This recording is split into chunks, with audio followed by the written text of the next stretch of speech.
For this one we are going to use a calculator on, so make sure you have your calculator ready.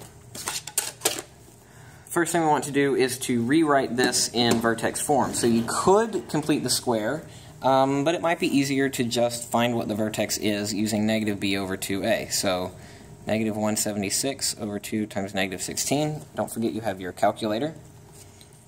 So we have negative 176 over negative 32, which is 5.5. So the x-coordinate of the vertex is 5.5, and so the y-coordinate we need to find by just plugging 5.5 in.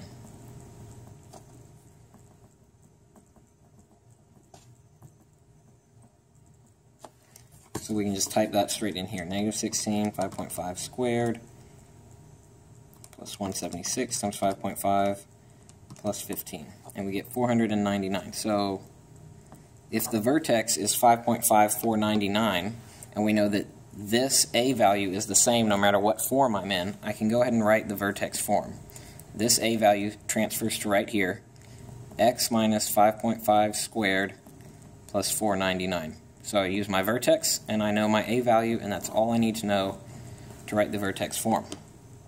So what is the height of the projectile after 1.5 seconds? Well, notice that the height here is your y, and s is your x.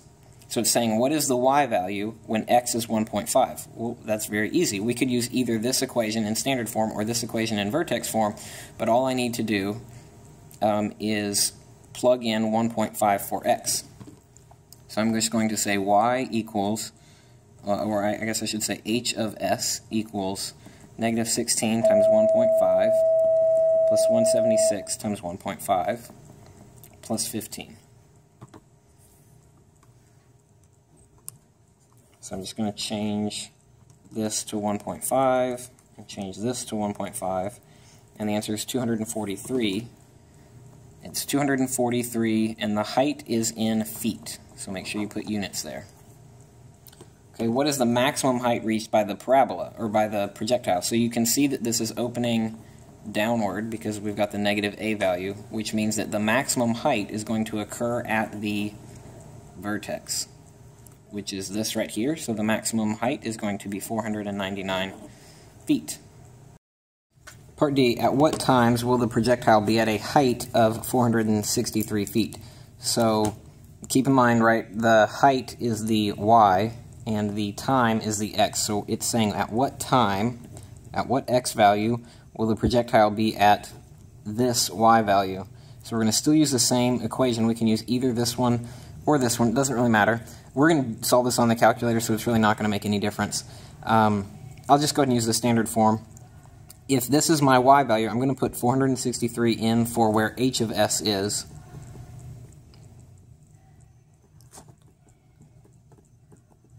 Alright, and so I need to solve this. Well, that is not very easy to solve by hand, but again, this is a calculator problem, so we'll use the calculator to help us. So I'm going to go ahead and, well, you can do this two different ways.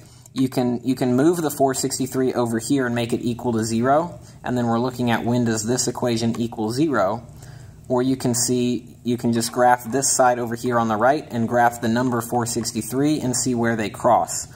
It's going to, either way, it's going to be off the graph a bit. I'm going to go ahead and make this equal to 0, so I'm going to move the 463 over to this side.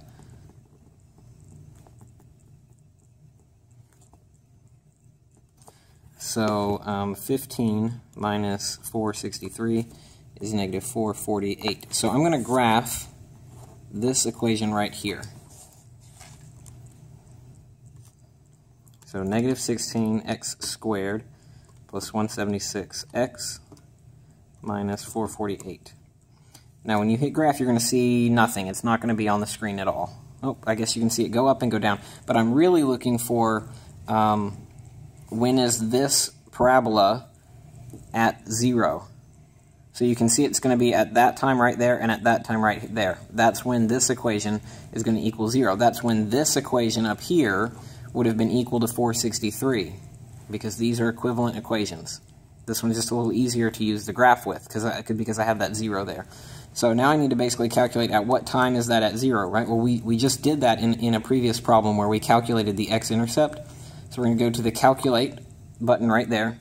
So we hit second calculate, and we're going to calculate the 0 of the function.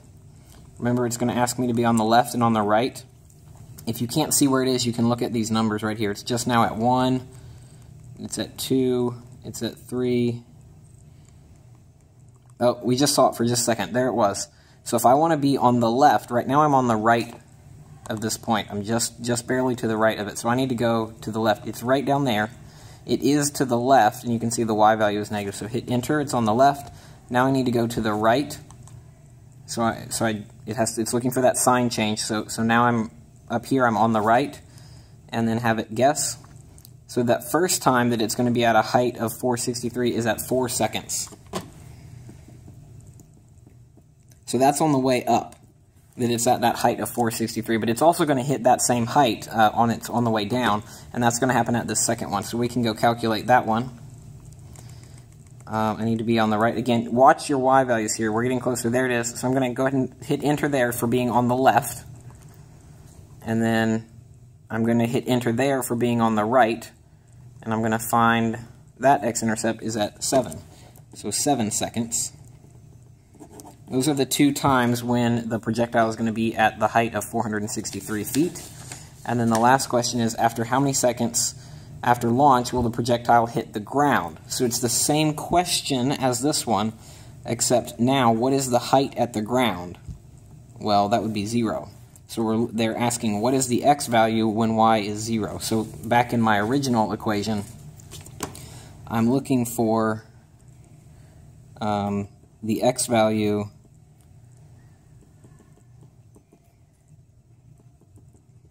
when y is 0. So I'm going to do the exact same thing I did up here, it's just a different equation. So I'm going to put in here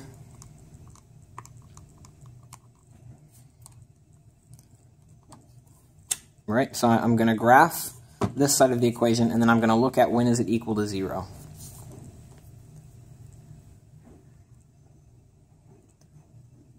So we may need to, we just barely saw it right there. Let's see, if we look at the table, we can see kind of what's going on. So you can see it's getting really, really big, really fast. So we probably need to zoom out. So go to zoom, and just go to zoom out. It's not going to do anything until you hit enter, so hit enter here. So there we can see that's the only x-intercept that we're looking for. If you zoomed out again, you might be able to see this a little bit better. No, not really.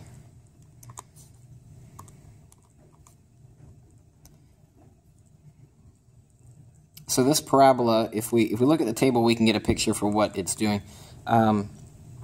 It's getting really, really negative when my x's go negative, and then it's going to get positive here. And you see how it's slowing down right here? So the vertex is right here, and then it's gonna come right back down. So I actually should be able to see it. Okay, so if I change the window and make it maybe negative 10 to 20, negative 10 to 500, and make that go by 10. We might be able to, there we go. So now we can see what the parabola looks like. And we're looking at when does it hit the ground. Well, obviously it's at the ground here, but I'm looking for when does it come back down and hit the ground right there. So I want to calculate that 0 right there. So second calculate 0. Okay, I'm on the left, so I'm going to hit enter. Now I need to go to the right. Watch this y value. It's positive, now it's negative. So now I'm on the right of it, and now I can find that 0. So it's going to happen at about 11.085 seconds is when it's going to hit the ground. This 1 times 10 to the negative 10th, that's essentially 0. It's a really, really close number to 0.